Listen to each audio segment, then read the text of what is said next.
കോഴിക്കോടിൻ്റെ ടൂറിസം ഭൂപടത്തിൽ സ്ഥാനം പിടിച്ച കൂളിമാട് സ്മാർട്ടാക്കൽ പുതിയ ഒരു പദ്ധതി കൂടി ഒരുങ്ങുന്നു. ചാലിയാറിൻ്റെയും ഇരുവഴിഞ്ഞിപ്പുഴയുടെയും സംഗമസ്ഥാനത്ത് വ്യൂ പോയിന്റ് ഒരുക്കുന്ന പ്രവൃത്തിയാണ് ആരംഭിച്ചത്. പദ്ധതിയുടെ പ്രവൃത്തി ഉദ്ഘാടനം PTA റഹീം MLA നിർവഹിച്ചു. കോഴിക്കോടിൻ്റെ ടൂറിസം ഭൂപടത്തിൽ സ്ഥാനം പിടിച്ച കൂളിമാട് സ്മാർട്ടാക്കാനാണ് പുതിയ പദ്ധതി ഒരുങ്ങുന്നത്. ഇതിൻ്റെ ഭാഗമായി സ്ഥാപിക്കുന്ന വ്യൂ പോയിന്റ് പ്രവൃത്തിക്ക് തുടക്കമായി. വ്യാപാര പ്രമുഖനായ അറളയിൽ അഹമ്മദ് കുട്ടിയാണ് വ്യൂ പോയിന്റ് പദ്ധതി സ്പോൺസർ ചെയ്തിരിക്കുന്നത്. NCPC കുടിവെള്ള പദ്ധതിയുടെ പമ്പ് ഹൗസിന് പിരിയൻ ഗോവണികളും ഹാൻഡ് റെയിലുകളും സ്ഥാപിച്ച് പോയിന്റ് ചെയ്ത് മോടി പിടിപ്പിച്ചാണ് വ്യൂ പോയിന്റാക്കി മാറ്റുന്നത്. ഭക്ഷ്യ വൈവിധ്യങ്ങളാലും പ്രകൃതി സൗന്ദര്യത്താലും അനുഗ്രഹീതമായ കൂളിമാട് 5 പ്രധാന റോഡുകളുടെ സംഗമ കേന്ദ്രം കൂടിയാണ്. ചാലിയാറും ഇരുവഴിഞ്ഞിപ്പുഴയും ഒരുമിക്കുന്ന കൂളിമാടിൻ്റെ വികസന രംഗത്ത് കുതിച്ചുചാട്ടത്തിനിടയാക്കിയത് കിഫ്ബി പദ്ധതിയിൽ ഉൾപ്പെടുത്തി 25 കോടി രൂപ ചെലവിൽ നിർമ്മിച്ച കൂളിമാട് പാലമാണ്.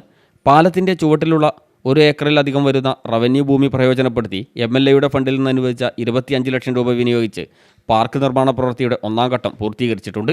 ഇതിൻ്റെ തുടർച്ചയായി ടൂറിസം വകുപ്പ് മുഖേന ഡെസ്റ്റിനേഷൻ ചലഞ്ച് പദ്ധതിയിൽ അനുവദിച്ച 45 ലക്ഷം രൂപയുടെ പ്രവൃത്തികൾ ടെൻഡർ ചെയ്ത് കരാർ നൽകിയിട്ടുണ്ട്.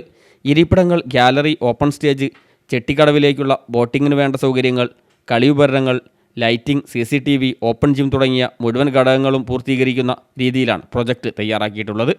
സംസ്ഥാന സർക്കാർ പൊതുമരാമത്ത് വകുപ്പ് മുഖേന പൂർത്തീകരിച്ച സെഞ്ചുറി ബ്രിഡ്ജായ ചെട്ടിക്കടവ് പാലവും കൂളിമാടുമായി ബന്ധിപ്പിച്ചുകൊണ്ട് ബോട്ട് സർവീസ്, ഇരു കേന്ദ്രങ്ങളിലും ബോട്ട് ജെട്ടി, പ്രത്യേക ഇരിപ്പിടങ്ങൾ തുടങ്ങിയവ സ്ഥാപിച്ച് പ്രകൃതി ഭംഗി ആസ്വദിക്കാൻ അവസരമൊരുക്കുന്ന ബോട്ട് യാത്രയ്ക്കുള്ള സൗകര്യങ്ങൾ ഉൾപ്പെടെ ചാത്തമംഗലം ഗ്രാമപഞ്ചായത്തിൻ്റെ വിവിധ പ്രദേശങ്ങളിലെ കലാസാംസ്കാരിക സമന്വയവും വികസന സാധ്യതകളുടെ വിപുലീകരണവും പ്രാവർത്തികമാക്കിയുള്ള പുതിയ പദ്ധതി അടുത്ത ഘട്ടമായി നടപ്പാക്കാനാണ് തീരുമാനിച്ചിട്ടുള്ളത്.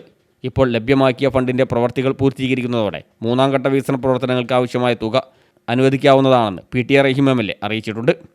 വ്യൂ പോയിന്റ് പ്രവൃത്തി ഉദ്ഘാടനം അഡ്വക്കേറ്റ് PTA റഹീം MLA നിർവഹിച്ചു. CTV പ്രാദേശിക വാർത്ത മുക്കം.